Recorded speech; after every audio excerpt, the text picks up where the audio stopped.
Welcome, everyone. You are listening to What on Earth is Happening. I'm your host, Mark PASSIO. My website is www.whatonearthishappening.com. The network website is revolutionbroadcasting.com. Today is Tuesday, June 29th, 2010. The call-in number for this show, feel free to call in at any time. As always, there are no taboo topics on this radio program. The call-in number is 724-444-7444. Once again, the call-in number 724-444-7444. When you call in, you have to give the call ID number. The call ID number for this show is 83515. Once again, the call ID is 83515. So we have a pretty good show lined up for this evening. Hopefully we'll get to take some calls tonight as well. Tonight's topic will be a continuation of the themes that we've been talking about over the last couple of weeks on this show, namely mind control and its methodologies. So I usually start off the show with some event announcements in the Philadelphia area. I have 3 of them this evening. Coming up in less than 2 weeks now, what is potentially shaping up to be a huge event in the Philadelphia area and a very important event for all of humanity when you understand the critical significance of the technologies that were invented by Nikola Tesla. The Nikola Tesla Energy Independence Celebrations 2010, July 9th, 10th, and 11th. The Tesla Science Foundation brings together scientists, inventors, and enthusiasts for a 3-day conference highlighting the need for a new energy paradigm. This July in Philadelphia, the Tesla Science Foundation will be hosting a 3-day conference and celebration to commemorate Nikola Tesla's legacy and world vision. Tesla was a brilliant inventor who lived during the turn of the 20th century. His innovations resulted in the implementation of alternating current, radio, the AC motor, wireless technology, and many other influential inventions that we now take for granted in the modern age. Tesla's vision to bring clean, free energy to the world through advanced wireless technologies was blocked by the financial and corporate interests of his time. Through this event, the Tesla Science Foundation will bring together like-minded scientists, inventors, and enthusiasts who share the common goal of bringing Tesla's advanced energy technologies to fruition for the betterment of humanity. And boy, oh boy, do we ever need that at this time. We needed it 100 years ago when Tesla invented it, but the world is crying out for it in the modern day. The event schedule for the Nikola Tesla Energy Independence celebrations are as follows. On July 9th from 8 p.m. to 2 a.m., they will be holding a birthday celebration for Tesla. Tesla was born on midnight between July 9th and 10th, 1856. This birthday bash will be at the Independence Visitor Center. That's at 6th and Market Streets in Philadelphia. There's going to be a Tesla coil competition. They'll be firing many Tesla coils in honor of Tesla on his birthday night. This event is free to attend. The next day at the same location, Independence Visitor Center, 6th and Market Streets, from 10 a.m. to 8 p.m. on July 10th, Tesla Fest, featuring exhibits, vendors, information, art, and music. This event is also free to attend. I have the honor of hosting one of the events as part of the Energy Independence celebrations for this year. I'll be the Master of Ceremonies at the presentations and lectures at the Free Library of Philadelphia at 1901 Vine Street, July 10th from 10 a.m. to 5 p.m. The featured speakers are Russell Anderson, Michael Kelly, Tatiana Militek, Michael Treat, Mano Davina, Michael Craner, and Brian Yetzer. This event is also free to attend. 3 of the 5 events as part of this conference are completely free. So come on out, learn about Tesla and his technologies, and have some fun with us, and have some fun helping to bring this message of awareness about clean energy technologies to other people as well. To kind of wrap up the event, or as a centerpiece, I should say, there is a reception, dinner, and concert being held the evening of July 10th. That's Saturday, July 10th, from 6 p.m. to 11 p.m. at the Arch Street Meeting House. That's at 320 Arch Street in Philadelphia. This will feature the theremin-based ensemble, the Divine Hand Ensemble, centered around the electronic instrument known as the theremin, which is absolutely unique, and it's like a once-in-a-lifetime opportunity to really get to hear a virtuoso with this instrument. And the conductor of this orchestral ensemble is just that. He is a virtuoso with the theremin, and it's something that has to be really experienced. This event, both the dinner and the concert, only $20 for a great evening out and supporting a great cause. So the last part of the entire conference will be the scientific conference. This is geared mostly towards scientists and inventors. This is Saturday, July 10th and Sunday, July 11th, two-day conference, 9 a.m. to 5 p.m. at 2 Liberty Place on the 32nd floor. That's at 1601 Chestnut Street.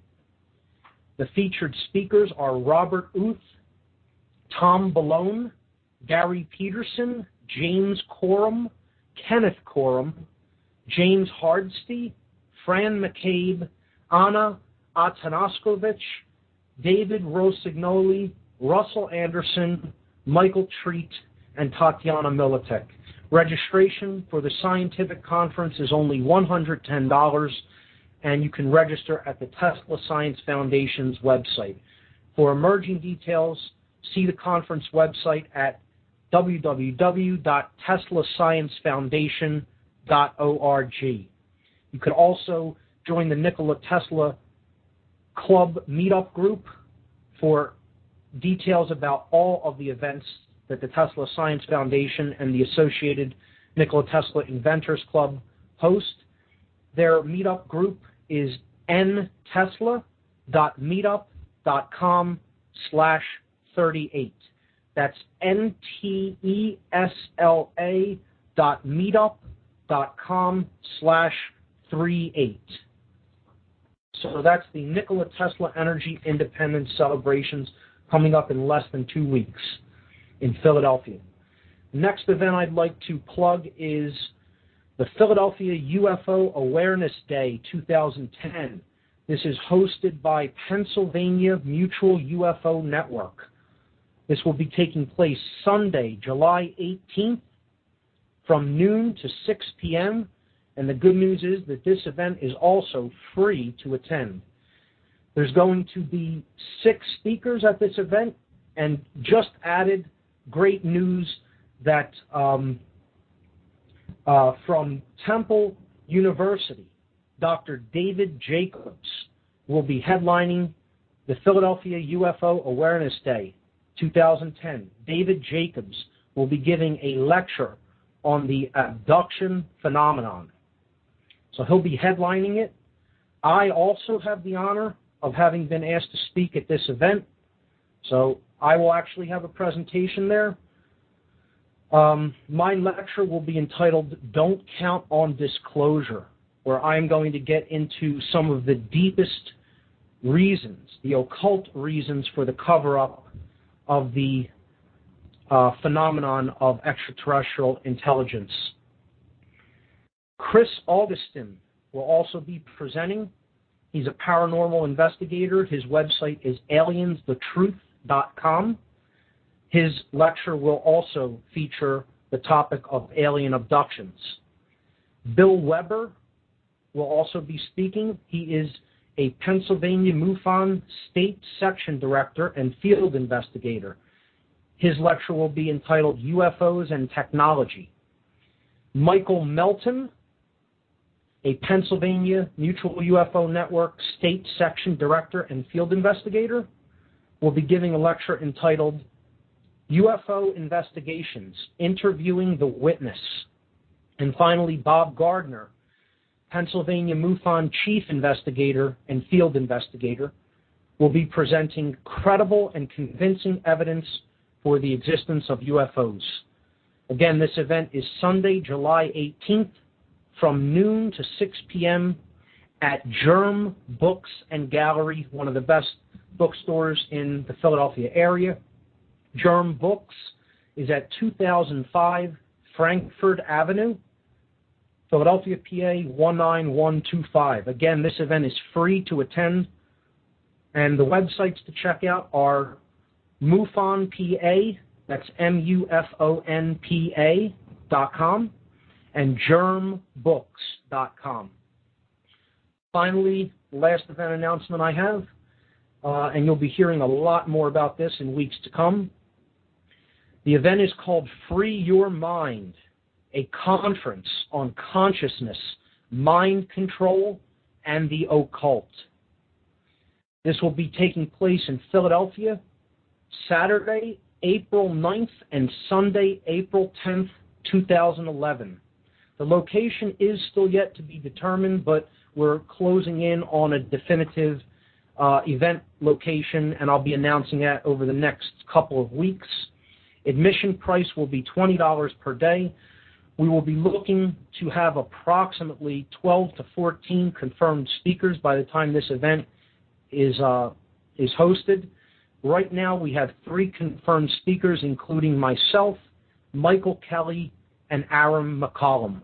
So this is already shaping up to be a great event, and there'll be a lot more information presented on this show over the next several weeks about the Free Your Mind Conference, a conference on consciousness, mind control, and the occult in Philadelphia in April of 2011. So, those are the event announcements for the evening. I guess what I'll do is very briefly recap what we've been discussing over the last couple of weeks here on What on Earth is Happening. The topic that we've been deeply exploring over the recent weeks has been mind control in general. And we talked about a couple of weeks ago the nature of a system that must be in place if mind control is going to be propagated and is going to be effective. That system must have 2 general characteristics. It has to be hierarchically structured, meaning that it has to be set up in levels where those at higher levels are at higher levels of awareness of the agenda of the organization or system.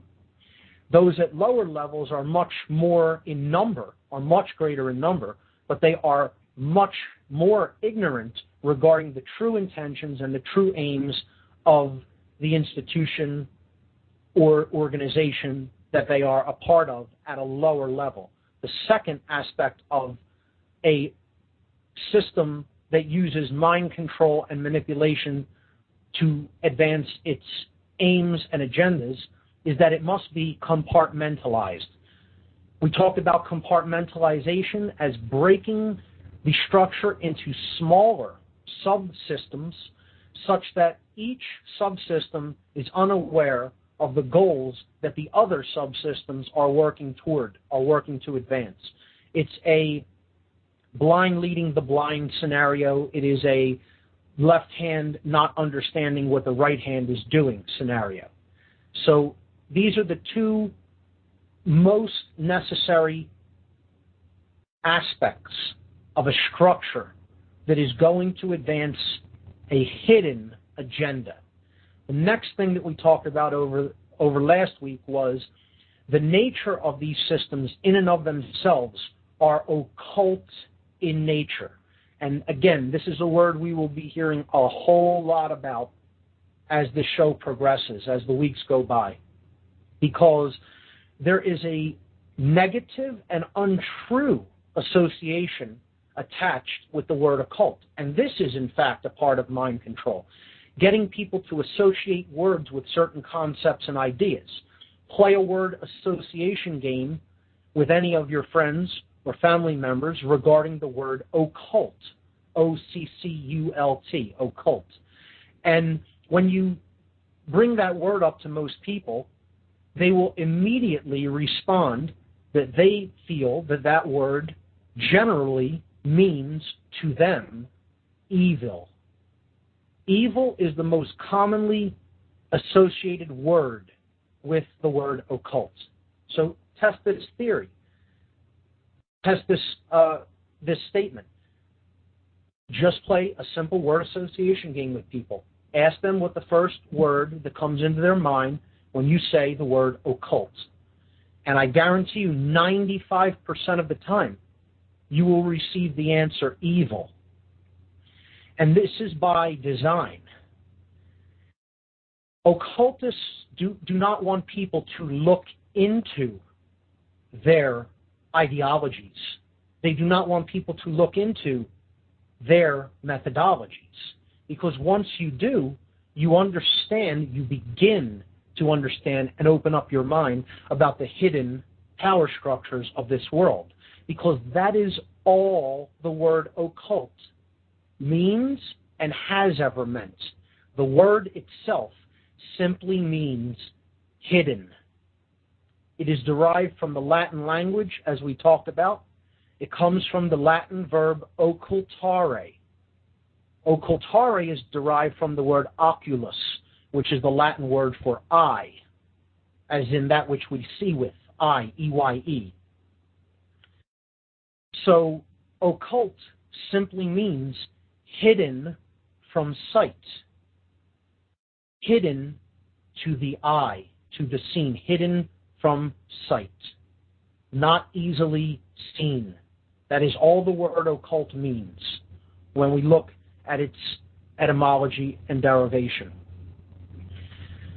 Why would anyone want you to associate occult knowledge with evil?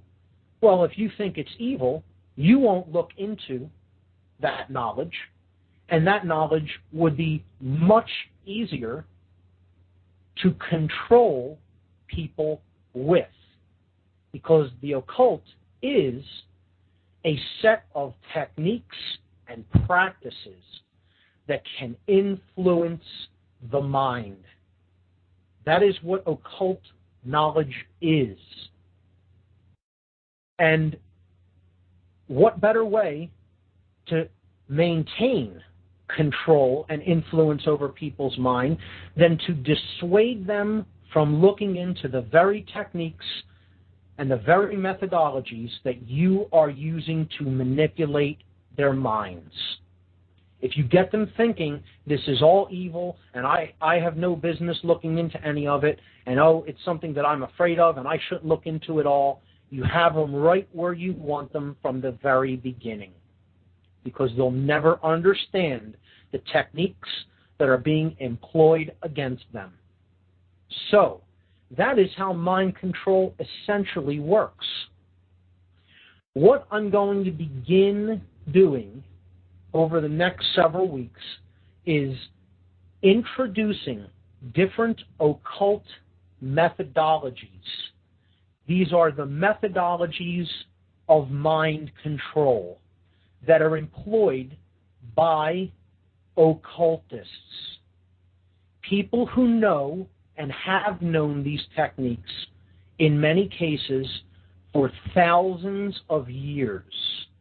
Because this stream of knowledge goes right back into our ancient past. You know, you've heard the term, if people do not learn from the past, they are doomed to repeat it. Well, this is the case. This is a true statement. Definitively true. Most of us are ignorant, sadly. You can say that's a negative statement, but it happens to be a true statement. Most people are very ignorant about history, about our past, about the events that have occurred in our past. And this is why most of the time, we squander opportunities to see the same patterns as events play out in our world that have played out in our past. And if we miss those patterns, if we are not aware of those patterns, we are essentially sabotaging our own opportunities to see them coming this time around, because time does move in cycles. History does repeat itself. This is not just a saying. Time moves in circular movements like wave patterns. And it brings us opportunities that we may have failed to learn from in the past. And often, even if we did learn the lesson, it will challenge us to prove that we learned the lesson in the past. And if we're not aware of those dynamics, if we're not aware of those patterns, when they come up, we will squander those opportunities for learning and growth and advancement in consciousness. And suffering will be attached with that squandered opportunity. So part of understanding the past is understanding how this stream of occult knowledge has not only been compartmentalized, hidden, structured in hierarchy, meted out to people that other people at high levels of awareness and knowledge deemed worthy to receive it, and they set themselves up as the keepers of said knowledge. Okay? This is how they have been able to socially engineer and bring in so much covert control of people. And that's why we see such a controlled society that we do today invasively, in seeking to take over more and more aspects of our daily lives. And the name of the game is control. They don't call it mind control for no reason. The name of the game is control, covert control. Because a covert form of control is not as easily spotted as an overt or an open form of control. See, when there's an overt form of control exercised physically over people, they're very aware of it because it's right in their face. But when it's a form of mind control, of covert control, that form of control often goes unchallenged, largely because it goes unseen. Unseen. Again, the word occult means hidden from sight, not easily seen, available only to the initiated, those who have begun the task of decoding this hidden knowledge. And I'll tell you right now, folks, this is necessary to understand. People will say, oh, we don't need to know all of the methodologies and all of the forms of control that are being used over the mind and how it's all occult-based. Nonsense. No shortcuts. This does need to be understood. It needs to be known how this works. Many people, especially in New Age schools of thought, and I'm not saying that all of that stuff is totally bad. There's some good information in it. But when they get into what you're talking about is negative because you're talking about how people are trying to control other people, and we don't want to hear that. We just want to, meditate our way to world peace, or just work on our intuitive side, or getting in touch with emotional qualities. Well, all of these things are great and should be practiced. And I'm not saying to stop doing those things. But if you do not understand the covert methodologies that are being used to subvert people's consciousness, that means their thoughts, their emotions, and their actions, then you are essentially powerless to stop these negative patterns from recurring. when they come up again in future times as these time cycles move forward into the future. You may be able to overcome them temporarily with some of the techniques that quote-unquote New Agers advocate, but you will not steel yourself and, more importantly, educate and steel the youth, harden the youth against these covert practices and techniques. That's why it's important to consciously be aware of how these techniques work. And the further reason that it's critical to understand how they work is because in doing so, we learn a great deal of knowledge about how our own minds and psyches work in the process of decoding these negative and often psychopathic techniques that are employed by these dark occultists, as I have referred to them on previous shows.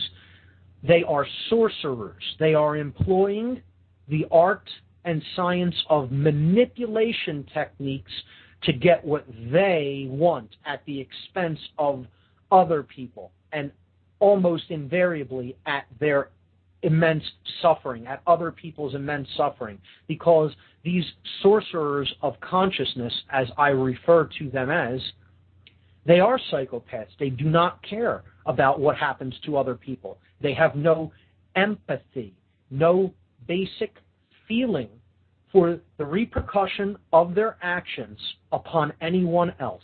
They only care about their own comfort and well-being, and as long as that is taken care of, their attitude is, it doesn't matter what happens to anyone else but me. And that's the nature and the definition of a psychopath. And that is indeed what these dark controllers are.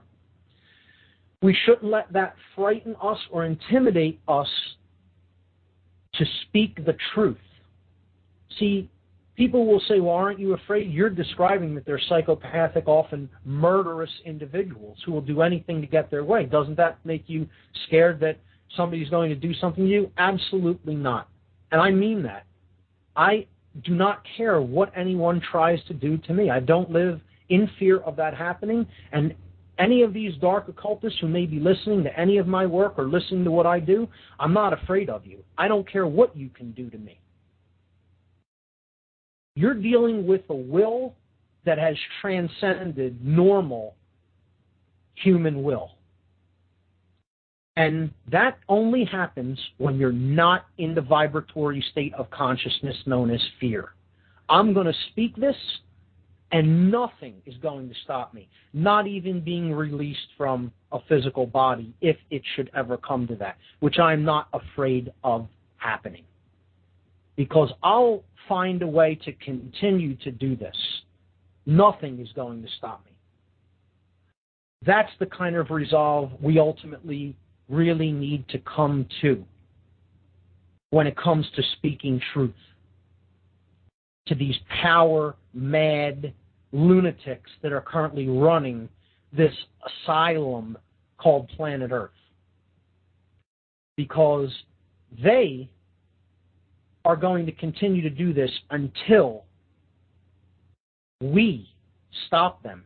And the way we're going to stop them is by refusing to comply with their psychopathic ideologies and agendas. And the only way we're going to get to that level of consciousness is by understanding the methodologies that they are employing against us to make us do their bidding, thinking that we are getting something good for us in return. Therefore, we have to become empowered through knowledge, even if that knowledge is perceived as being dark, disturbing, quote-unquote negative. Okay? It is quite disturbing to understand that mind control is something that is possible. That is not only possible, but is happening actively all around us. It is an ongoing aspect of our daily lives. Conditioning is everywhere. It's in every structure that is a fundamental part of daily living on this world, whether it be the media that we take in, the school systems, the education of our youth, political structures, military structures employ mind control to outrageous levels. Businesses through marketing and other forms of propaganda and print advertisement and radio ads and TV ads. You name it. Mind control is all around us. And ultimately, they are using ancient, covert knowledge.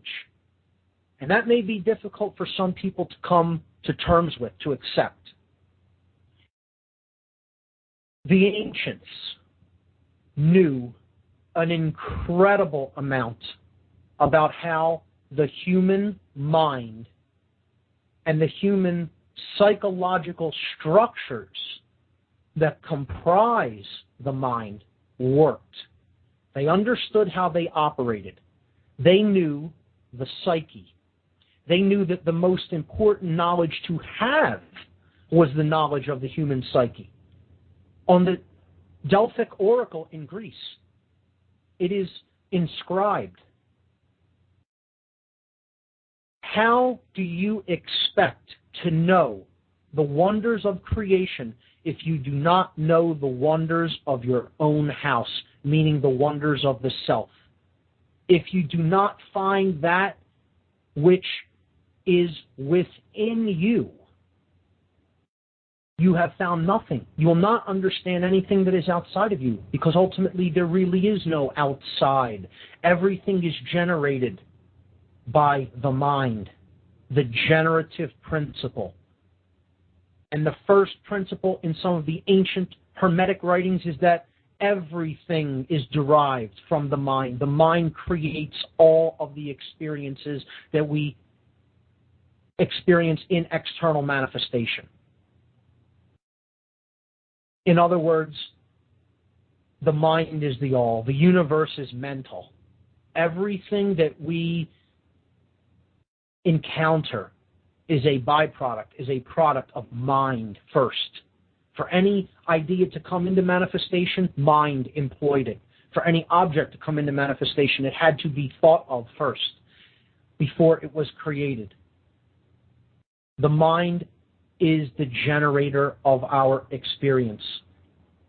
We create with the psyche. We feel inwardly about that which we are generating with the mind, and then we take actions based on the marriage of those two fundamental dynamics, thought and emotion. So action is the byproduct of those two other aspects of consciousness. And we've talked about this at length on previous shows. The three aspects of the way our consciousness manifests itself being our thoughts, our emotions, and our actions, and how important it is to bring those into alignment and such that they operate as one, so that we become a being that as we think, so we feel, so we act, and we are non-dual. We are united. All three of those aspects of consciousness have been brought into unison. Unity consciousness. If we are not in that state of oneness within, we are in duality consciousness, and that is mind control. If anybody can get you to take actions that you know you do not agree with, you feel are immoral, you feel are unethical, you feel are not right, mind control was employed in some form. Ultimately, the only way to truly transcend these methodologies of mind control is to raise your consciousness, which is essentially your awareness of the patterns that are taking place both within yourself and in the external world around you. And you do that by understanding how you work first and foremost. And then when you understand that, you'll start to understand in a wider sense what's really happening in the external realm, because that's a byproduct of all of the internal spaces of individuals, all of their internal makeup, multiplied and then expressed outwardly. It's all a byproduct of the individuated psyches of all the people on this planet. And it's very common sense when you think about it in those terms. We are creating the reality that we experience. Nothing outside of us. So the answer is to understand enough about what we truly are, how we truly work. Know the self, and you will know the universe and the gods. Again, inscribed upon the Delphic Oracle, one of the seats of the mystery school traditions. The sad state of affairs that human consciousness has come to in the modern day is because we, as a whole, have forgotten who and what we truly are. And we do not know in mass, it is not common knowledge, sadly, how the psyche works,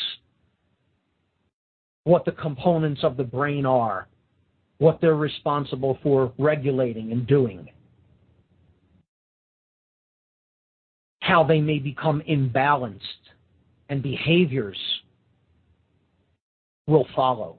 Certain kinds of behaviors will follow when certain structures in the brain are at a significant level of imbalance. People don't understand it as a whole how their brains function. Most people couldn't tell you any of the parts of the brain. We've covered this on previous shows, the structures of the human brain, the physiology of the brain. Fascinating study, neuroscience, into understanding the behaviors that we see demonstrated and acted out all around us in the world. So knowledge of self is what this is ultimately about, and I cringe when I hear people say, we can get through this, we can get past this dilemma that the human species is in control and in low vibratory states of consciousness without knowing how mind control works. Good luck with that, folks. If that's the route you want to go down, you're going to be here and you're going to be in this position of suffering for a long, long, long time. And I really, it doesn't bother me how condescending that may sound to some individuals who are listening, because there are people who will say there's no such thing as mind control. Well, I don't even care if that's some people's a belief, or because that's all it is a belief. I don't believe that mind control is an operation. I was employing these practices and techniques during my years of involvement in the occult. I don't think they exist. I don't believe anything about their existence. I know they exist. I know they're in operation, and I know how they work. And I don't make any apologies for that statement. That happens to be the case. I do understand this information that I'm presenting, or I wouldn't present it to other people.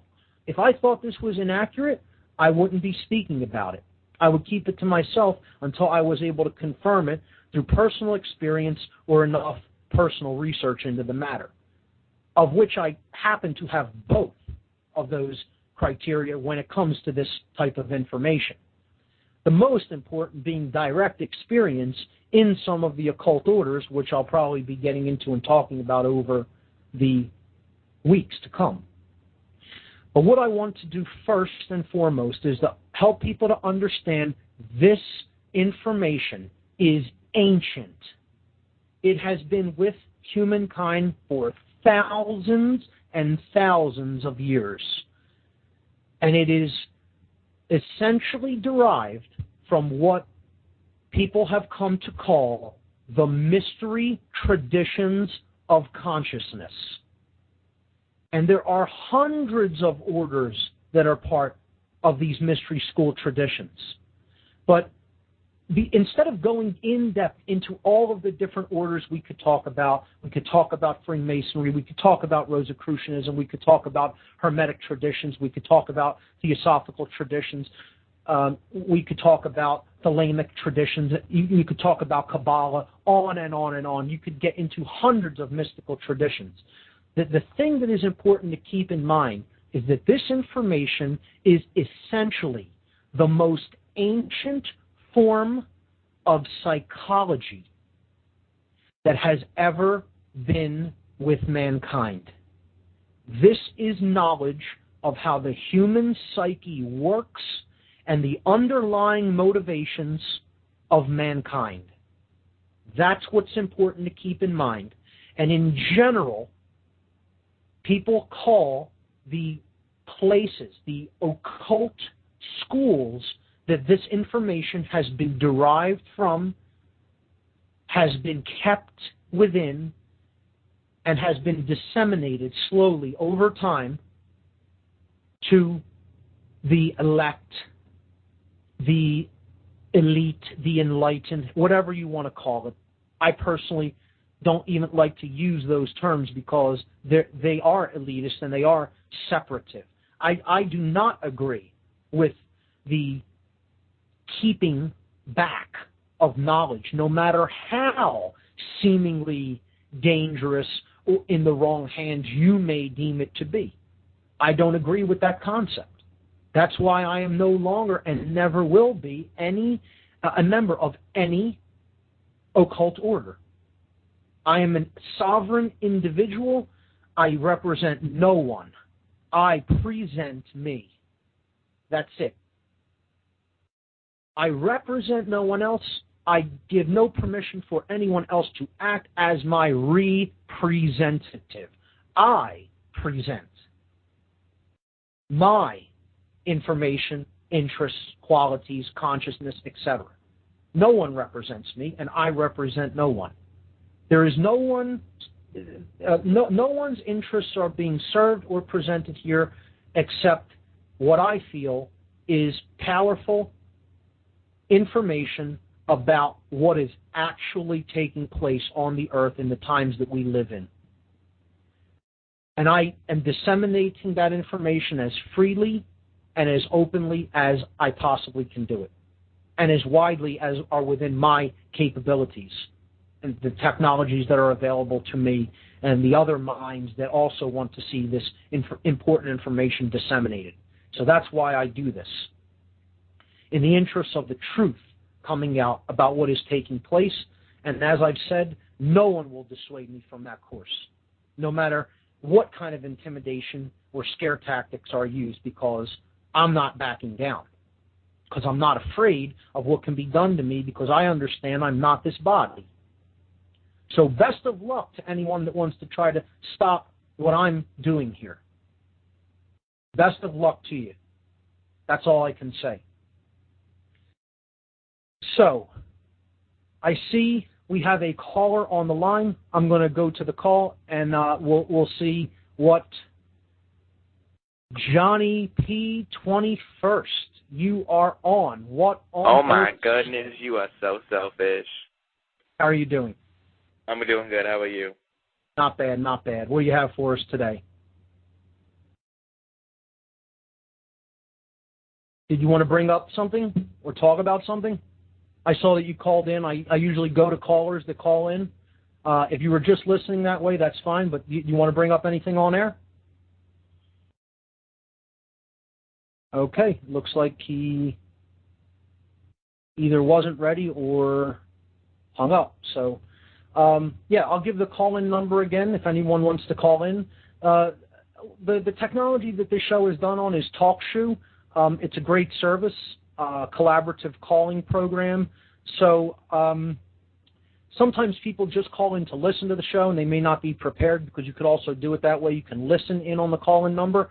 I kind of like would like to see the phones used for just people who want to participate and contribute something to the show. So when I see someone call in, I unmute them and take their call on the air. It's fine if you want to listen, but let's see if anybody wants to call in and actually get involved in the discussion.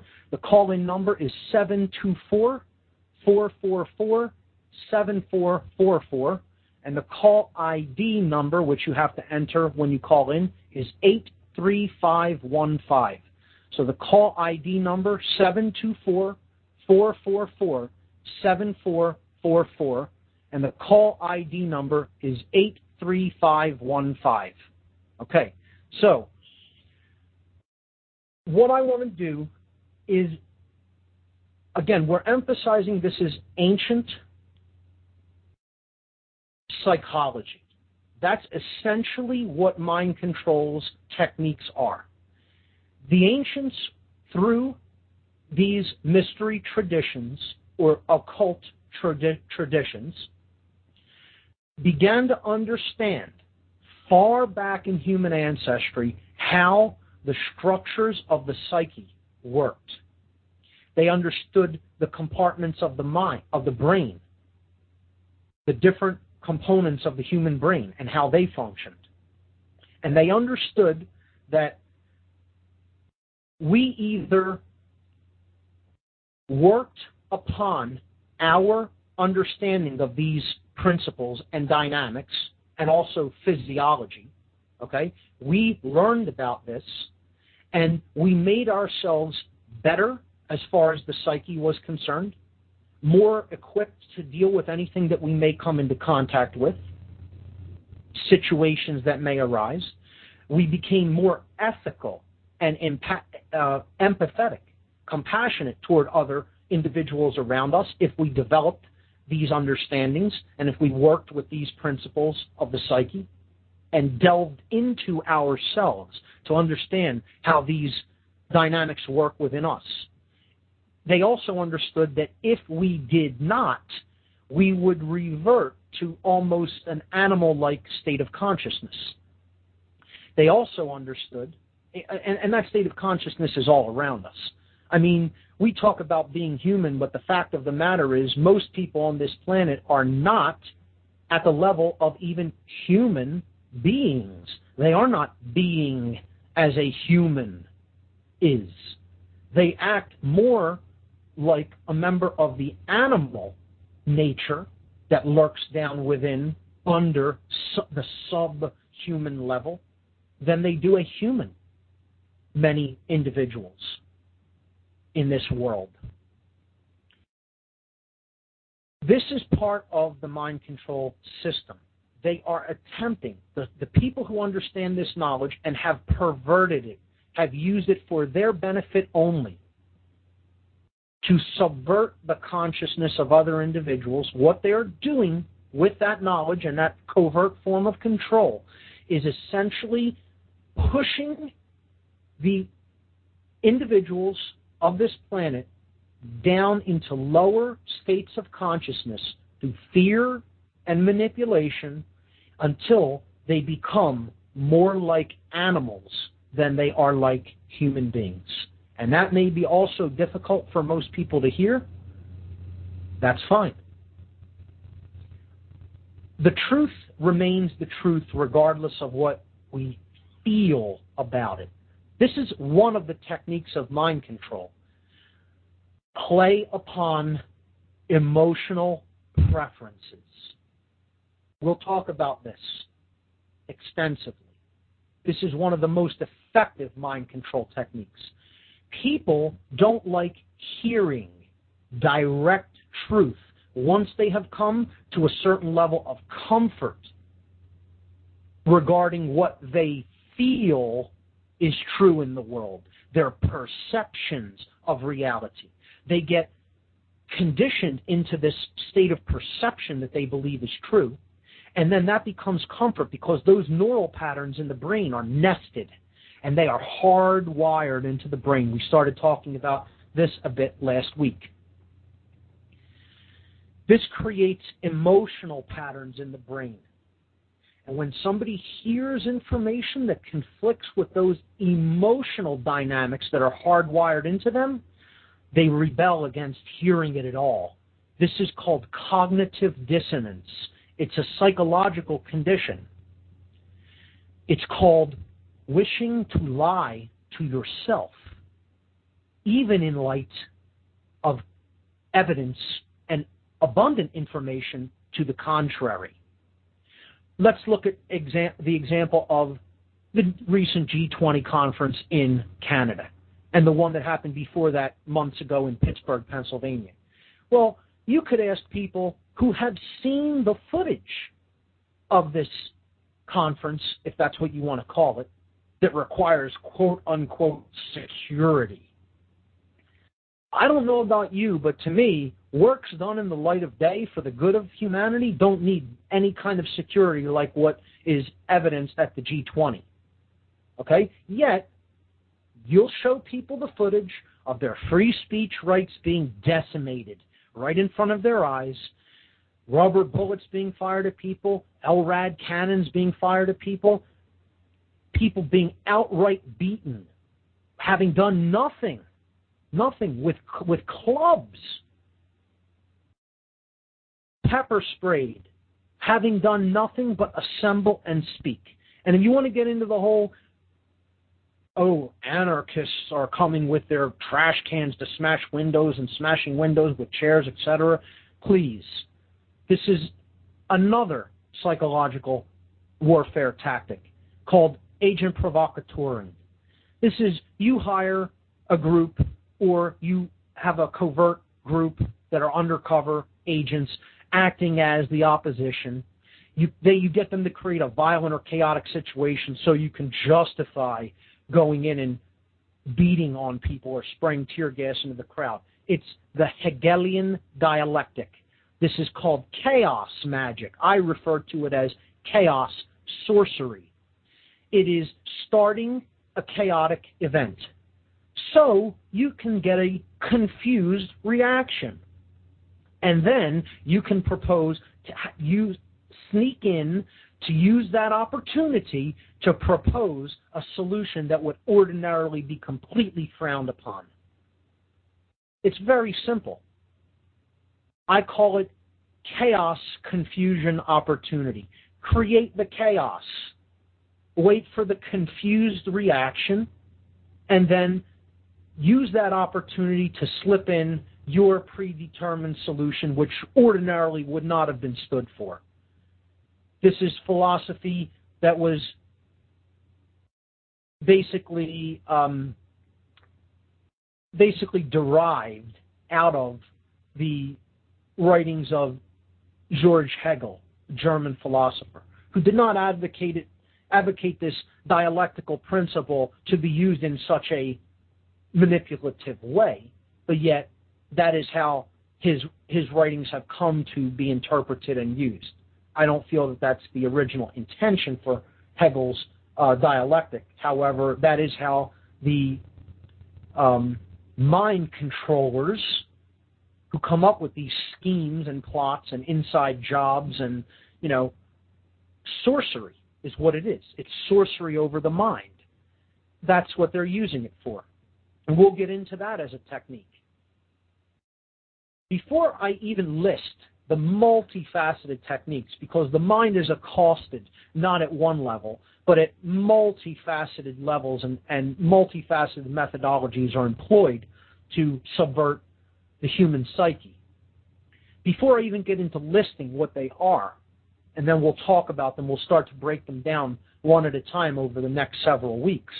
What I want to do is just basically give a general outline of what are the basic ways that mind control works on people. What are the basic principles that underlie all of the forms of mind control that are out there?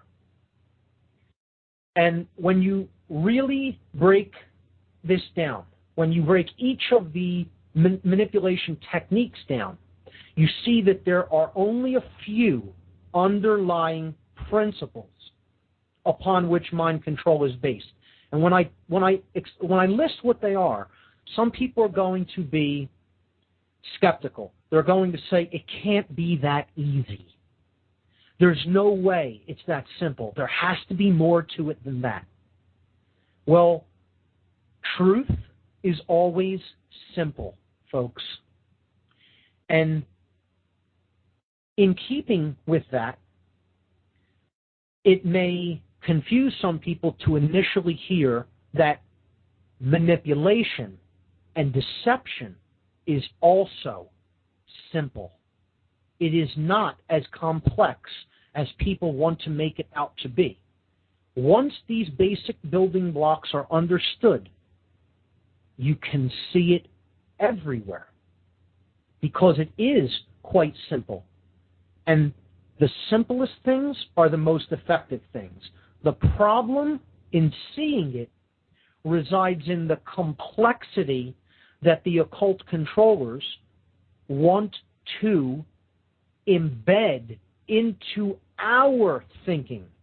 They want us to think. They want to manipulate us into thinking that the universe is irreducibly complex, that there are no basic fundamental principles upon which the psyche or the mind work upon. They want you to think that it is so enormously complex that you can never understand anything, so why bother to try? That is one of the key fundamental underlying techniques that is used in occultism. And we will talk about how simplicity is replaced with or, subverted by this notion of complexity. All truths are fundamentally simple. So is mind control. Here are the basic underlying fundamental principles upon which mind control works. Here they are. Words is number one, and perhaps the most powerful. Words. The use and meanings of words is one of the fundamental techniques of mind control. As strange as that may seem to think of, words are fundamental to controlling other people's minds. The second fundamental principle is color. Color, yes. The basic colors that we see with our eyes. These are frequencies. Words are sounds which we emit from our vocal cords, from our throats, the throat chakra, the energy that comes from this spiritual vortex or center of energy within the body, through the vocal cords, passing air of vibration over them.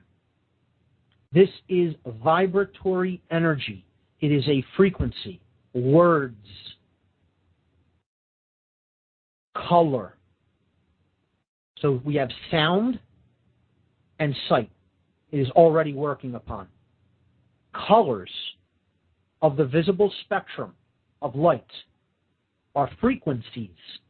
They are wavelengths that we decode, just like we decode wavelengths of sound with our ears.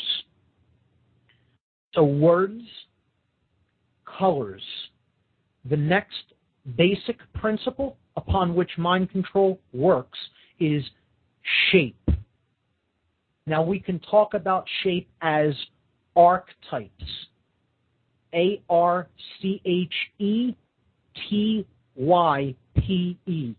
Archetype. An archetype is a fundamental, simple shape that it has an intrinsic meaning, an inherent meaning that is self-existing in the human psyche.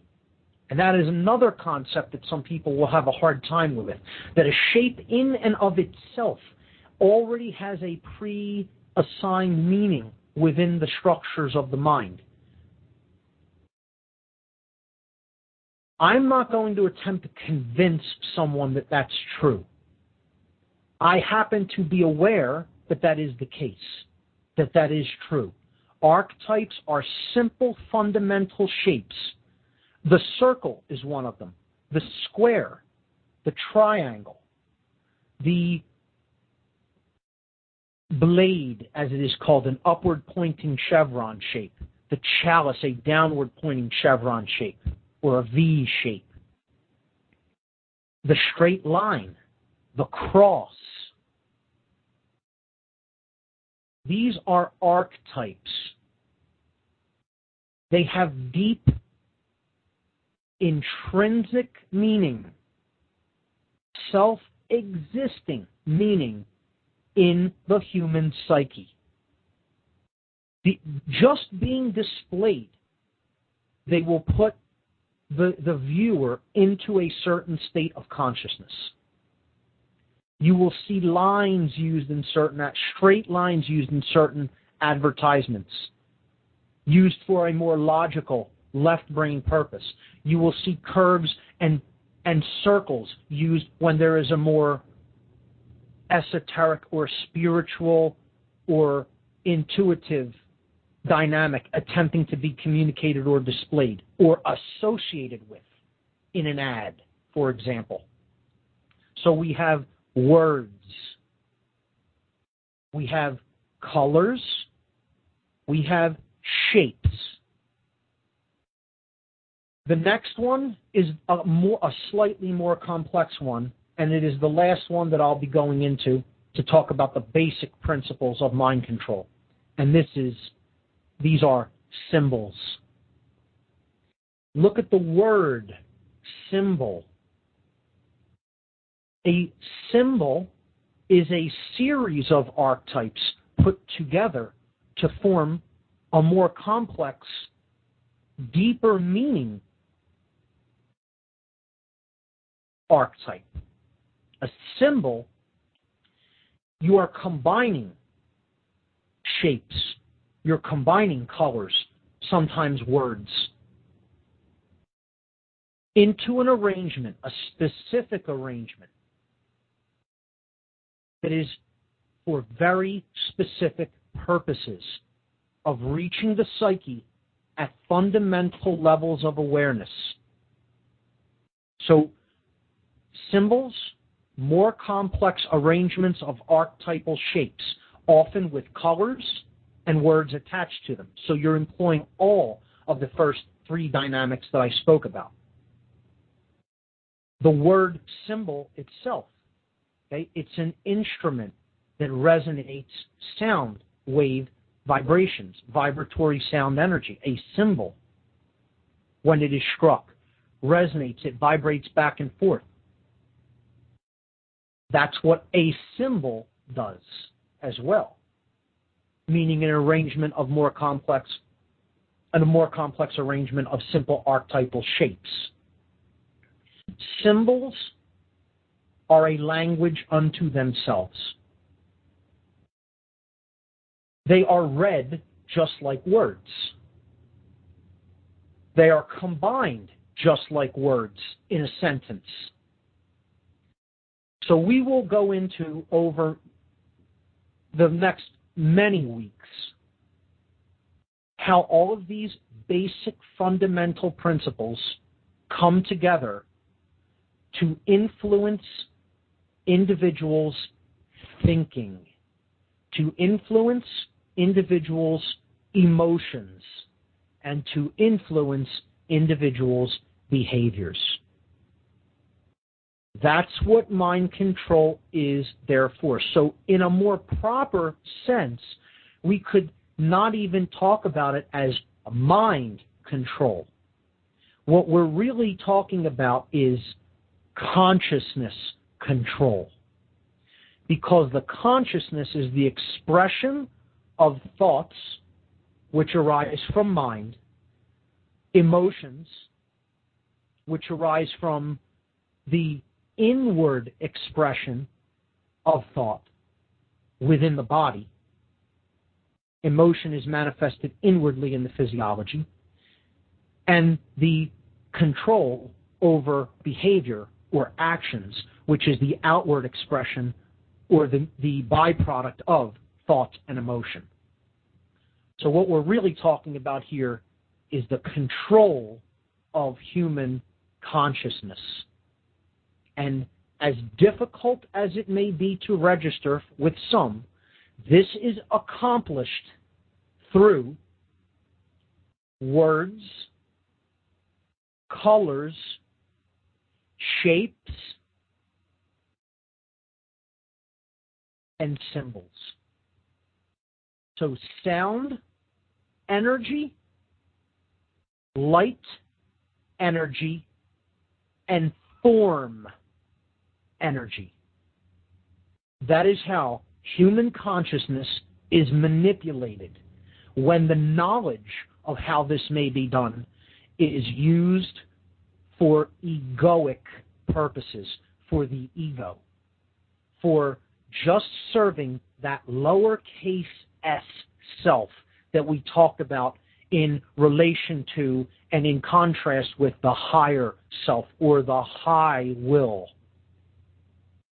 Will with a capital W. This manipulation, these manipulation techniques are employed to serve the ego, the lowercase s self, and the lowercase w will. The egocentric, often psychopathic will of the sorcerer who is employing them. The one who knows how this hidden occult knowledge of the human psyche works and employs it not to raise consciousness of others, not to help foster a consciousness of non-duality, of unity consciousness, of recognizing that all are one, and as one suffers, all are in suffering, but to serve only the agenda and the selfish, ego-centered, self-centered view and drives of the practitioner of these techniques, himself or herself. And that is the difference between these techniques. These techniques can be used to enlighten and to enhance consciousness. It is how they are used that determines what results as a result of employing them. And why I'm going to get into a deep breakdown of all of these techniques is to empower people, not to put them in fear. You are empowered when you understand how something works, because it is affecting you. Whether you believe this or not does not matter. Again, people will hear that and they will get angry. Get as angry as you want. As angry as you want. It's utterly meaningless. It is absolutely, it's negligible. It does not matter whatsoever. You don't need to believe that this is an operation. See, some people say, well, I don't believe in that stuff. Oh, the commercials on TV, I don't pay attention to them, so they have no effect on me. Well, guess what? If you're in the room, they're having an effect on you because they're going and speaking right to the subconscious mind. They're bypassing the conscious mind. And the psychologists that analyze every microsecond of a TV ad, they understand that that's exactly what they're doing. They're in total, full cooperation with these companies to penetrate the outer veil of human consciousness and slip messages right into the subconscious. They would do it at a deeper level through subliminals if they were even allowed to do that. And they slipped many of them in because even regulators and people who are supposed to watch out for that stuff, allegedly protecting the public interest against, invasion of the subconscious realms of the psyche, they don't even understand how a lot of these techniques work. One of the things to instantly verify this is one people can see right out in the open. It's very simple. Just watch your nightly news broadcast, whether in your local area or nightly national news. Just do that. Do it tonight.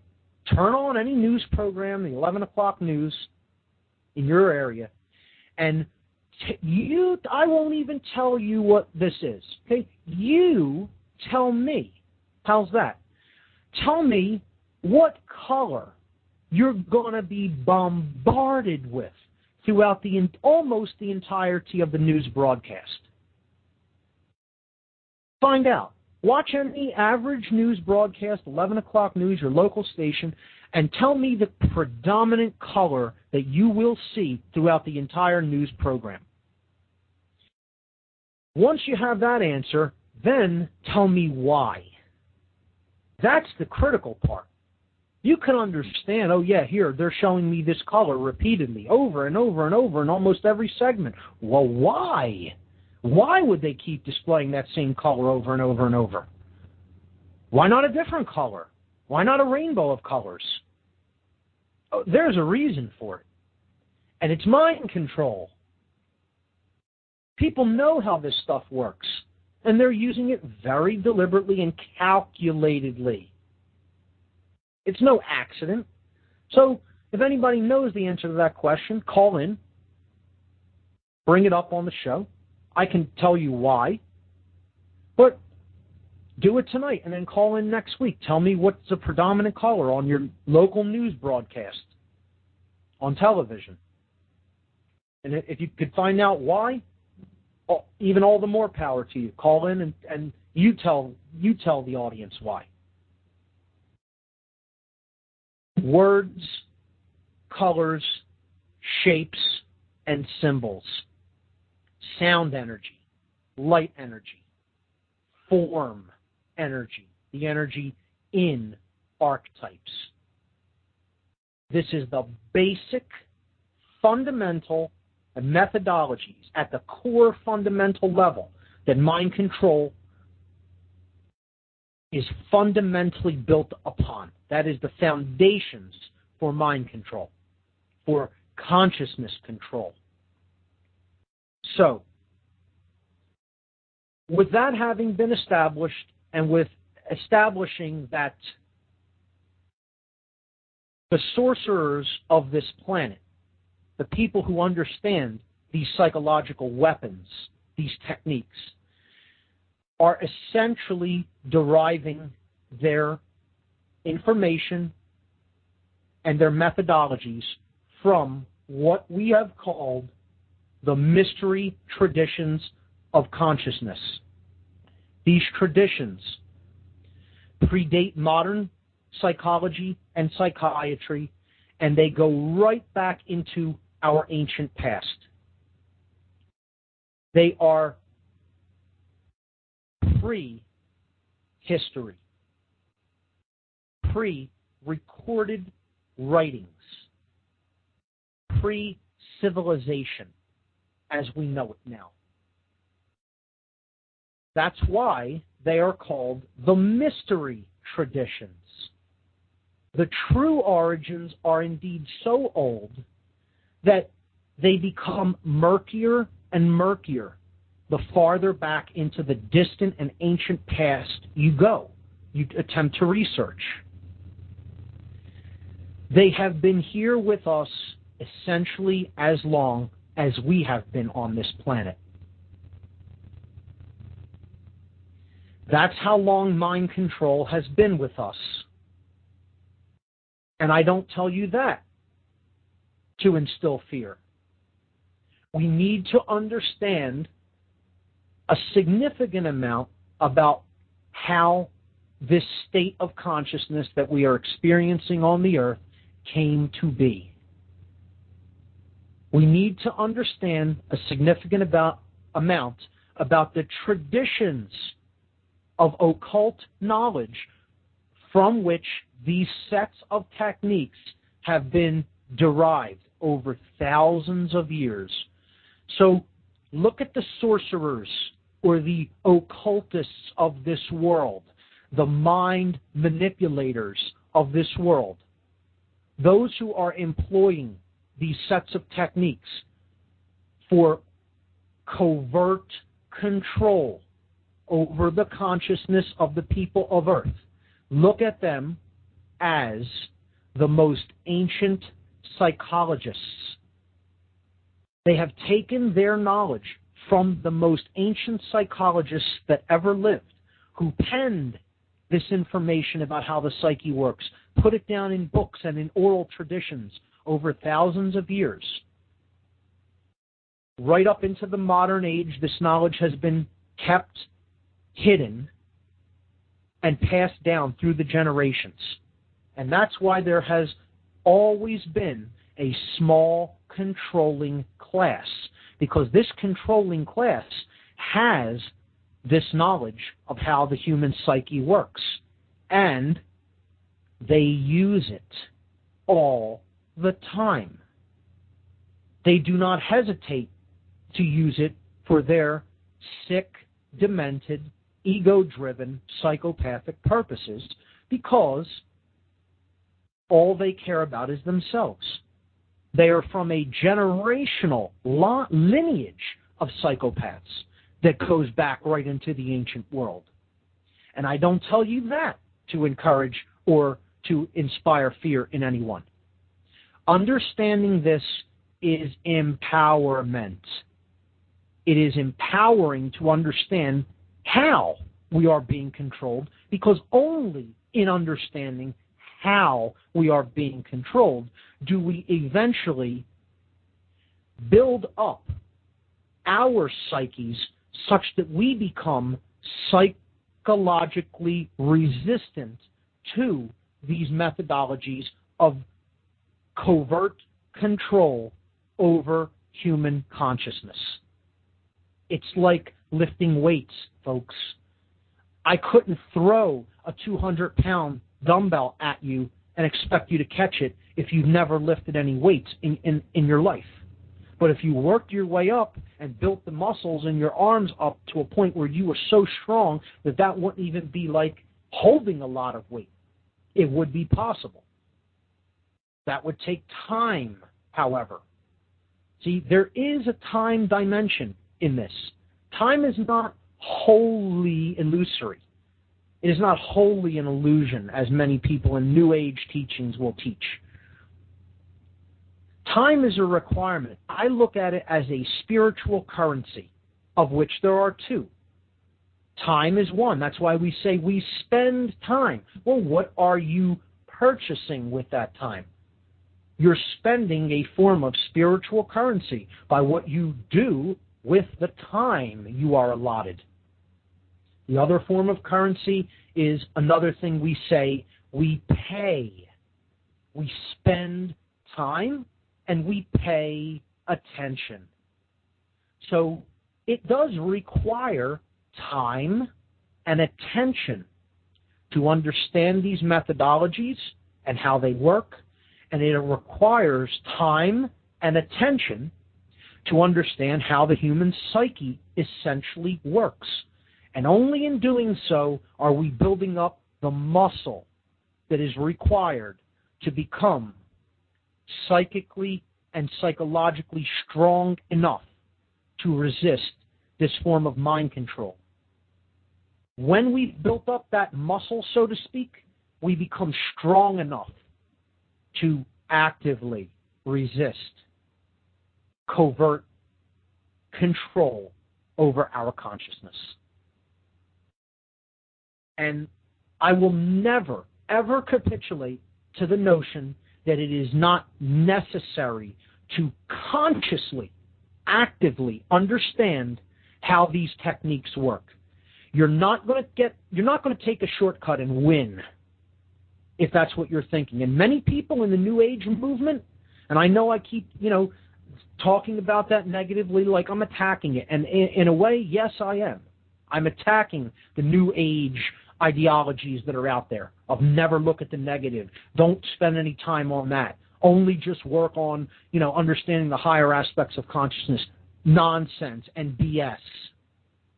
You need to know how the negative works as well as the positive if you're going to be balanced. And is for as long as the human species does not understand these quote-unquote negative technologies of the mind, is as long as they will be manipulated by them. Get over it. Get over it. And I know, okay, that's very harshly stated. That's very, you could say, okay, that you're viewing that in a one-track way. Say whatever you like. I'm explaining how this dynamic does indeed work. You're not going to take a shortcut through it and really be conscious and really be awoken and really be steeled against a negative influence trying to control you. Doesn't work that way, folks. Get over that New Age notion that there's some kind of instantaneous satori or instant enlightenment. Understanding how mind control works and understanding how the human psyche works takes time and attention. And that's what enlightenment ultimately is. How are you spending your time? What are you paying attention to? Who are you paying attention to? Who are you paying attention to? Who are you listening to? And you know why we're in the morass that we are in? Why we're in the ditch that we have dug for ourselves? Because we haven't done this work in the early years of our lives. Most of us are so mind-controlled and so conditioned by our own parents because they are mind-controlled and conditioned. And that was done to them by their parents because they were mind-controlled and conditioned. It's a self-perpetuating dynamic. Once we break it, then we can start bringing up conscious children because we can teach them this information from a very young age and help them to understand that these negative influences are all around us and we need to be strengthened against them. And that is done through knowledge of self, through knowledge of how our psyche works, and through knowledge of how these manipulatory negative efforts and techniques do indeed work as a methodology of influencing the mind and behavior. So let's start out with the principle of no shortcuts. No shortcuts. Time and attention focused for the right reasons, for true care.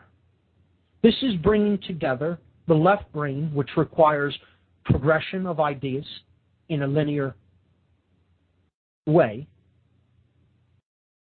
and analysis, being able to break down and put back together.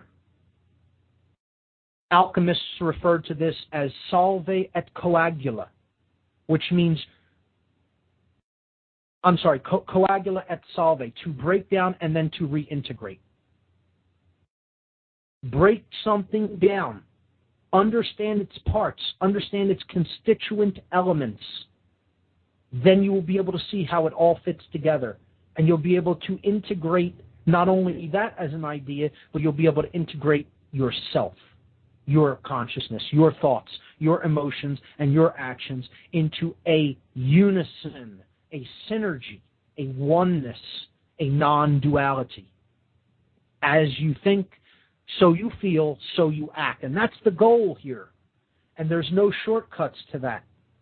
It comes through awareness of patterns within us and around us. And that's what consciousness is.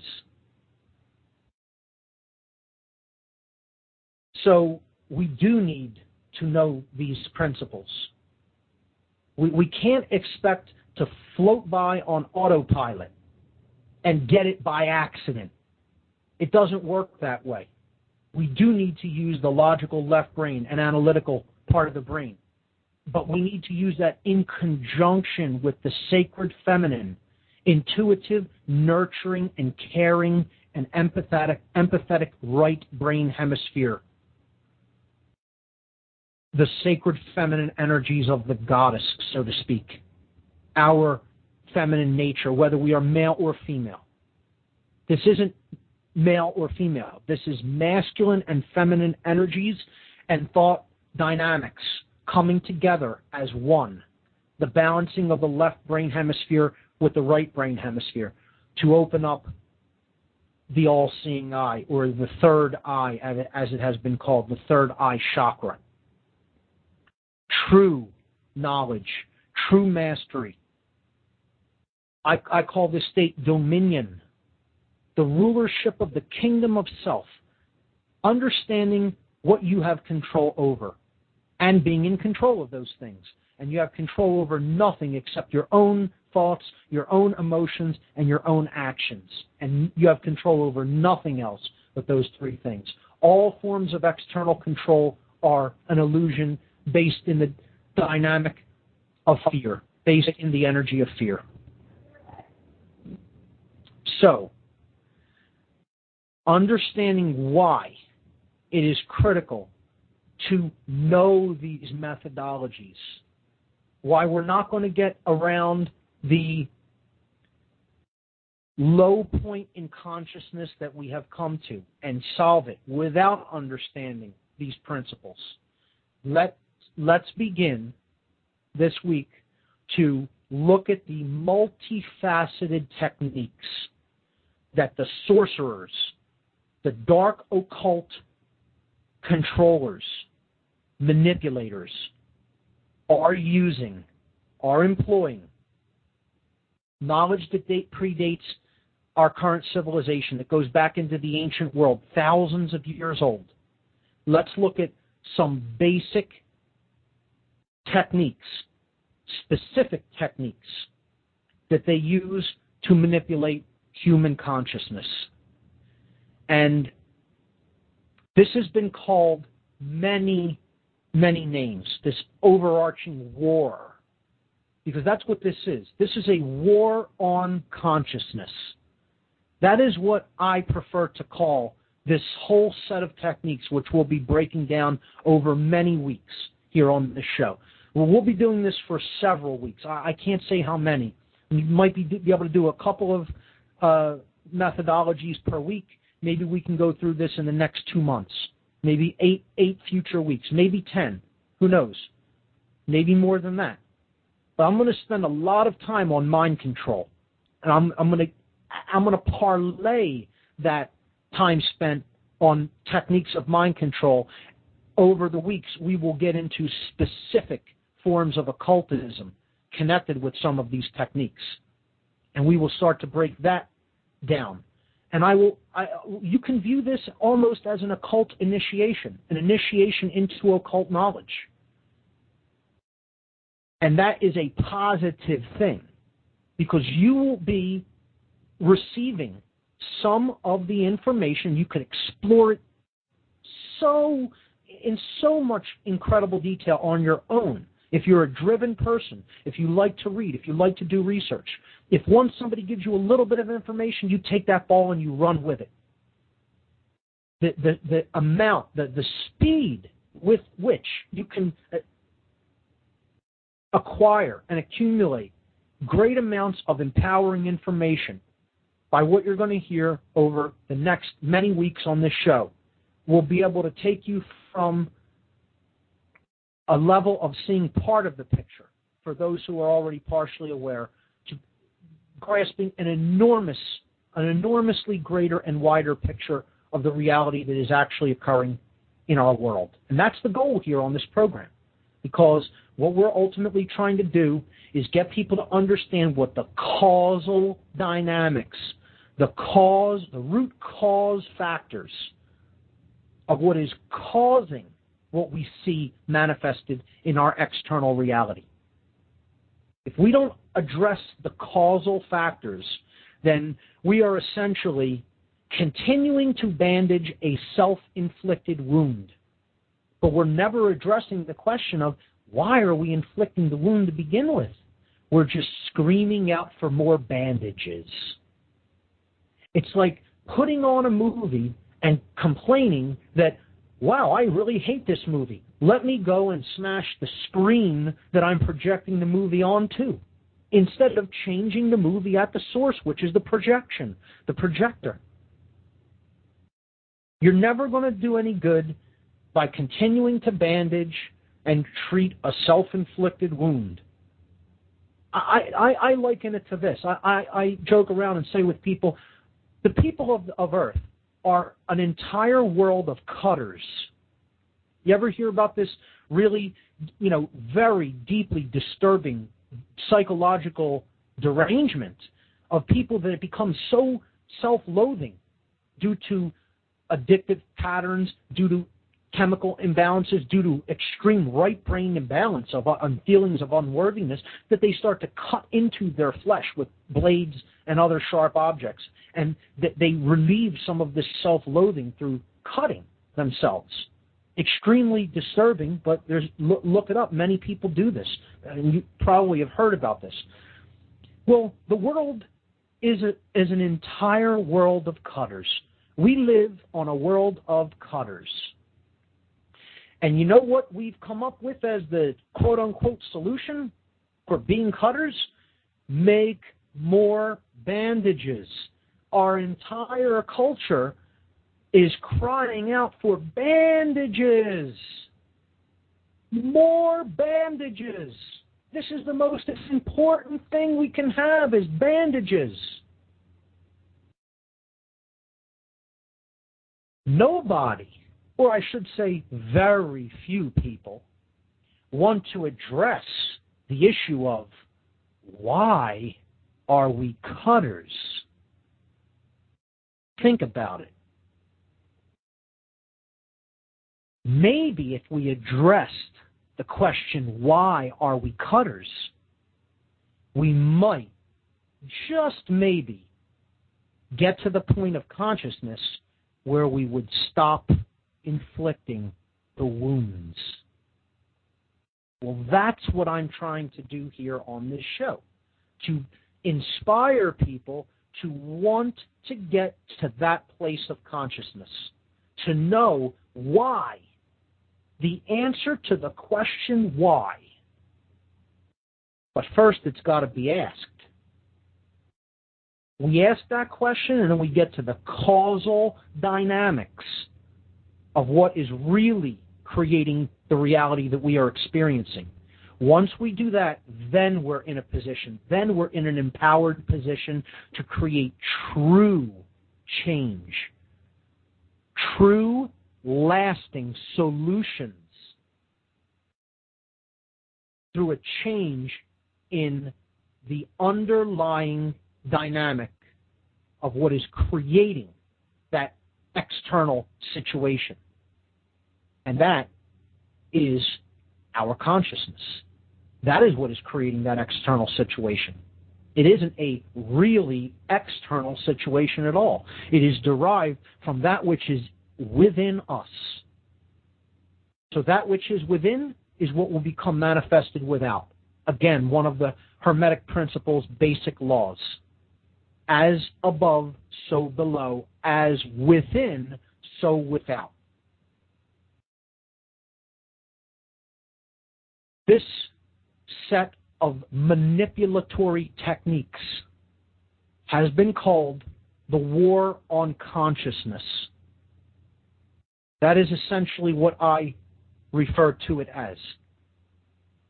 The great researcher Michael Tsarion, who has generated so much prolific works, deep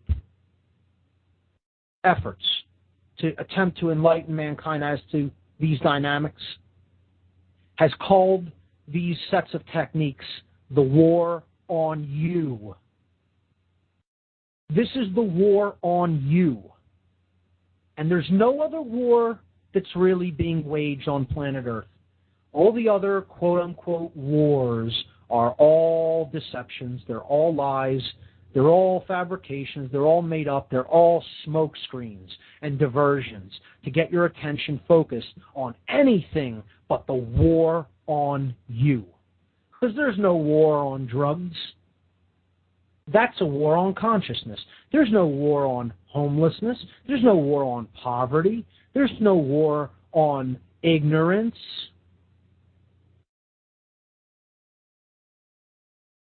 There is only a war on consciousness being waged on this planet. That's the only war that's going on. Understand that if you don't already. If you do already, try to help other people understand that this is taking place and understand what the techniques are that foster and perpetuate this war on consciousness. In my presentations over the last couple of years, I have basically included within them, and you could take a look at these videos on my website, whatonearthishappening.com. I have included 14 of these basic techniques. There are many others, but these are the 14 techniques which I personally believe are the most powerful, are the most prevalent, are the ones that are the most active in society. And every one of these techniques, in some form or another, is to keep you spinning your wheels, accepting untruths, accepting deception and manipulation, and essentially steering you away from an understanding of your own consciousness and your own higher self. Controllers don't want you empowered by getting in touch with the higher aspects of your own consciousness, which I have referred to as the higher self, capital S self. You can call that the spark of the divine. You can call that the human soul. You can call that spirit. I don't care what you call it. It's basically the same thing we're talking about here. If you have aversion to spiritual language or what has traditionally been religious terminology, okay, call it self, call it whatever you want. Call it the underlying intelligence that's inherent in nature, that is within us all. Doesn't matter what you call it. It's just a label, it's just a name. It's the same dynamic force of energy that we are all made of. I call it the higher self. Okay? These are the techniques that are employed to control the human consciousness. They are. I will simply list them. Then we can start going into a breakdown of them week by week. And again, I'll try to cover maybe a couple each week.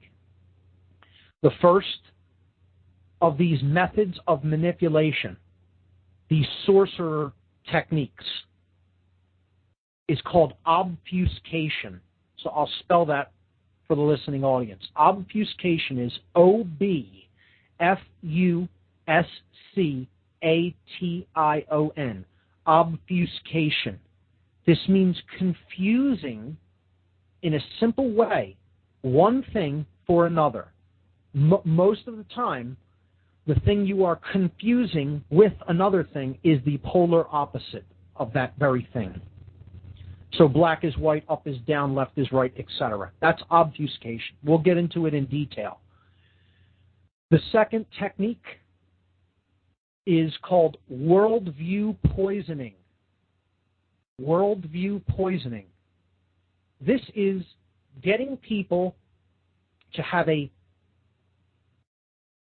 disunified view of themselves and others. Not caring about the suffering of others, the whole misanthropy, hating humanity in general, thinking that there are too many people, the world is overpopulated, etc., etc., etc. Worldview poisoning. There are many different ways that our worldviews, which we talked about, the concept of worldview, can become utterly poisoned. And this is a big sticking point. It's one of the most critical forms of manipulation. We'll talk about that in upcoming weeks. The exploitation of primal fears. Yes, humanity has primal fears that stem from our ancient ancestry and former ways of life that we lived in for hundreds or thousands of years. And these patterns become ingrained in the very physiology of the human brain and the biochemical patterns of the synapses of the brain. Neural pathways have built up. People have fears that are ancient, that they don't understand. They're archetypal fears. I call them primal fears. A primal fear is the fear of darkness, fears of animals, fears of abandonment, fears of chaos and disorder, heavily played upon. The exploitation of primal fears, that is the manipulatory technique number 3. Number 4, the technique or the strategy of divide and conquer. If you're going to conquer and rule a group of people, you need to have them divided amongst each other, always fighting over their would-be differences. Keep them separated. You want to rule people, you have to keep them separated. Keep them fighting amongst themselves so they don't recognize a common enemy threatening the entire society. Divide and conquer. It is true that united we stand and divided we fall.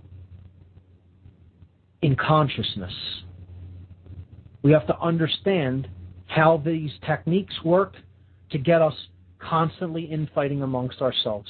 And then we don't really have any power because we become atomized.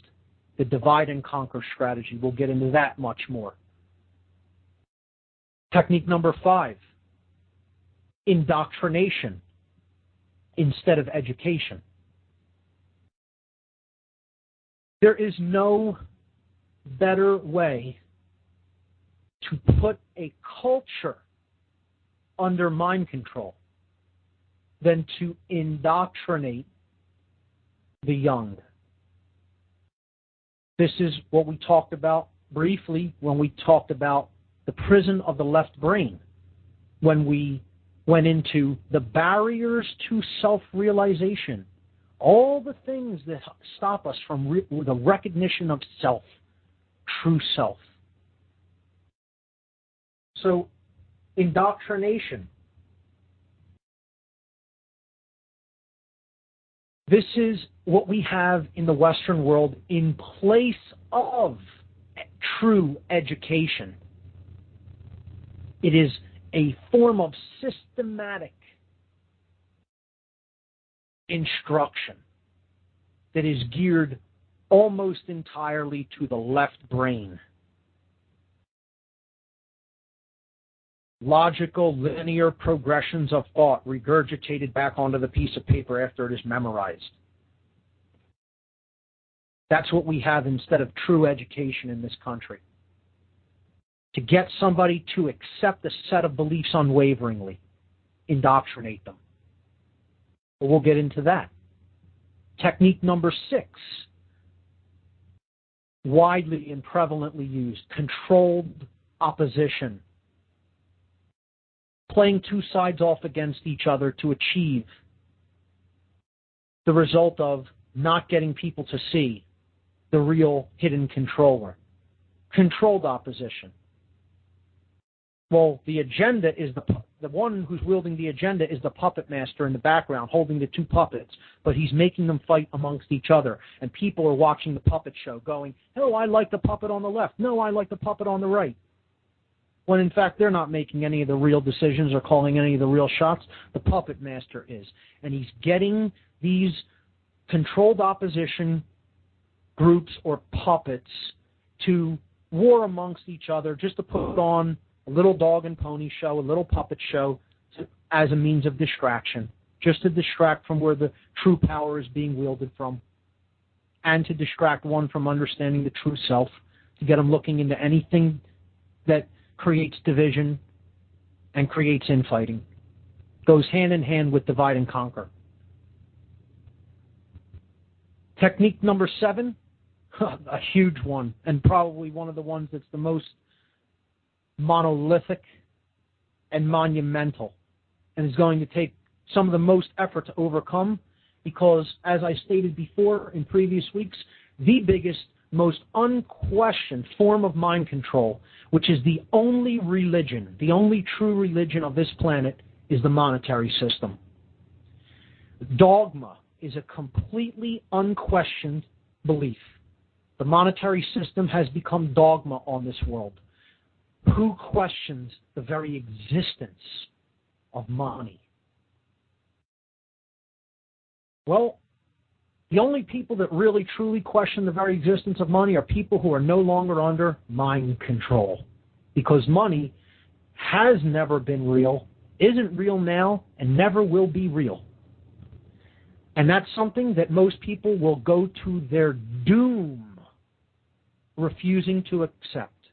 To their doom. They will take enormity of suffering unto death and still refuse to accept that true reality, that there is no such thing as money in the natural world. Doesn't exist, never has, and never will. But the financial system is the most monolithic form of mind manipulation that has ever existed on this planet. It's more pervasive than any religion, and it is the overarching religion. This is the widest held belief in something that holds back the evolutionary progress of humanity that is the most widely accepted in every culture, in every corner of the globe, the monetary system. So we'll get into that as one of the forms of manipulation and mind control. The eighth method is the control of mass media. If you control what information people get to see and hear, you basically control their consciousness. The ninth methodology is food, in quotes, and medicine, in quotes.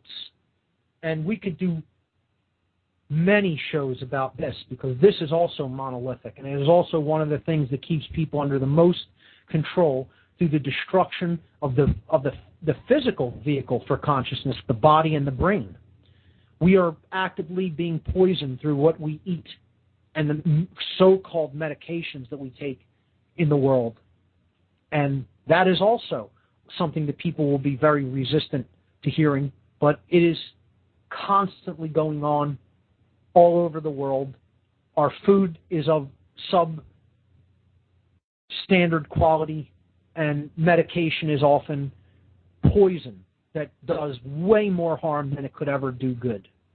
And we'll expose a lot of this on this show in future weeks. That was technique number 9. Technique number 10, the method of manipulation, the illusion of time. Here's where we get into a more abstract one that is a heady notion. And we will look at time as a abstract notion that basically controls the subconscious. Time that is based in physical objects moving in space, that materializes time. And since time is the concept of time is so intricately interwoven into human consciousness, it materializes human consciousness. Again, this is an abstract and heady concept. We'll get into that in future weeks. Technique number 11, the denial, hassle, ridicule factor. Or in other words, us policing ourselves. Because we don't want to be viewed as the conspiracy nut or the guy who thinks 9/11 was an inside job, or the guy who thinks that Satanists run the world, etc., etc., etc. I don't want to be viewed outside of the quote-unquote norm. It doesn't matter if the norm is a group of mind-controlled followers. I'd just rather not have their derision and ridicule. I want to stay in the hassle-free zone, in denial, cognitive dissonance, ignoring reality, the ostrich with its head in the sand. I call this the DHR factor, denial, hassle, ridicule. And then we'll look at the 3 big, huge techniques that even, I would say, even transcend the financial system because they go so deep to the human psychological subconscious mind. This is religion. Religion specifically as occult binding. And we will talk about on this show how the occultists of this world are the inventors of, the originators of all of the world's religions. And that will be a painful thing for many people to hear. Occultists invented the religions that you believe in, folks. Don't want to believe it? Believe whatever you want. That's what they did. They invented all of the religions of the world. Every one of them. You can discover this. You can read about this. You can actually research this for yourself. Start to look into the origins of religions instead of just listening to what people say about them. They were derived from these mystery school traditions that I'm referring to. That's technique number 12. Religion. Binding, as I refer to it as simply, because that is what religion is. The next technique, number 13, is the use of subversive symbolism. Symbolism that actually subverts the conscious mind and goes right to the subconscious. These are complex archetypes, combinations of shape, sound, color, words, etc. And we will go in extensively into breakdowns of symbolic language, entire sigils, occult sigils we will break down, complex occult symbols. Hopefully we'll create some very symbolically literate individuals by the time we're finished breaking down occult symbolism. Technique number 13, subversive use of symbols. And finally, the big gun, and the one most people always fall for over and over and over and over. You may have heard of it referred to as false flag attacks. Okay? You may have heard of it as problem, reaction, solution, which I talked a bit about earlier on this show. Create the problem, wait for the confused and chaotic reaction, and then take that opportunity to offer your solution that is always based in control, always based in the giving up of more freedoms, the giving up of more of your inherent rights and energy to be protected. To be protected. Have security. To be safe. Right? Well, I call this what it is. This is chaos sorcery. Manipulation through the fear of chaos with orchestrated events to bring about a predetermined solution to the problem that you created yourself as the sorcerer of consciousness. I don't call it chaos magic as some have referred to this as. This is chaos sorcery. As we've seen in previous shows, I look at a significant difference between the dynamic of magic, the techniques of magic, and the techniques of sorcery, because they are used for grandly different purposes. I'm going to leave it there for this evening, instead of bombarding people with even more. I see we have a caller on the line. I'll wrap up the show with this call. So, here we go. Caller from Southwest Ohio, you are on. What on earth is happening? What do you have for us? It is the Serene Being from Cincinnati checking in with whatonearthishappening.com. Hey, how are you? Good. How about you, Mark? Good to hear from you. Hey, good to talk to you again. Hey, I am excited about it. Am I coming in clearly? Absolutely. I hear you perfectly. Excellent. I dialed on a regular landline this time instead of my cordless. No problem. And thanks again for taking my call tonight. I am excited about what you're talking about. I don't think that people realize what you've announced. And I mean, you've enumerated a lot of things tonight, which is overwhelming unto itself, but highly important, highly important. Ladies and gentlemen, if you have not gathered a pen and paper to start taking notes, I implore you to start taking notes now, as Mark is beginning to reveal the most important aspects of the ancient mystery schools of Babylon. Mark himself is taking this on his shoulders. Many people have tried, many people have failed, but Mark is going to do it, and I feel it, Mark. I know it. Mark, you have alluded to the ancient mystery schools, the knowledge, the ancient tomes which have not been shared with us, the profane, the unclean masses.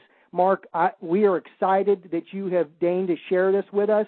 As stated, I don't think people understand what you're attempting to do, and we as a people are very excited that you're going to share this information with us, firstly, and thank you. I thank you, and I'm excited about it. I have a good feeling about it. I think that there's an energy that is palpable and tangible to go along with this, and I think if people do apply themselves with this information, they will go far.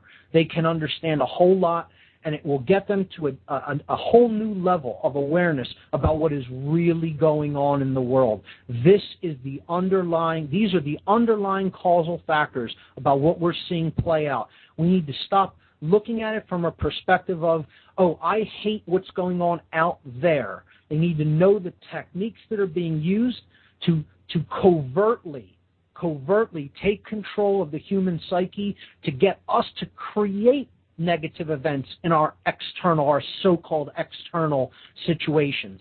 Once we take back that power and we are immune, we become psychologically immune to these negative influences over manipulating the mind, then we have taken back our power and we can use it for the true benefit of our species. And that is the ultimate goal of why I'm putting out this information. And again, this is derived from first-hand experience.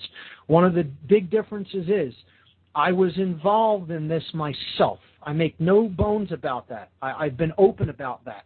And I understood how immoral some of the things that were taking place with regards to this information and these techniques, and that's why I'm going to speak about it openly. I'm going to get this information out into the world as much as is within my capability to do so. No one's going to get me to back down from that. I don't care who threatens me or what is attempted to do to me. Like I said, at the place in consciousness I have come to, the will that I have been able to build up within myself to do something like this transcends normal aspects of the average human will, because it's not really me. I have given over my will to that higher case W will and said, let my will not be done, let thy will be done. And that is why I'm going to continue to speak the truth and reveal this information and not be dissuaded. So, caller, I thank you so much. That about wraps up this show. I will see you guys here next Tuesday, and we'll continue to go into mind control techniques and manipulation methodologies. I'm Mark Passio. This is What on Earth is Happening. See you next week, everyone. Thanks for listening.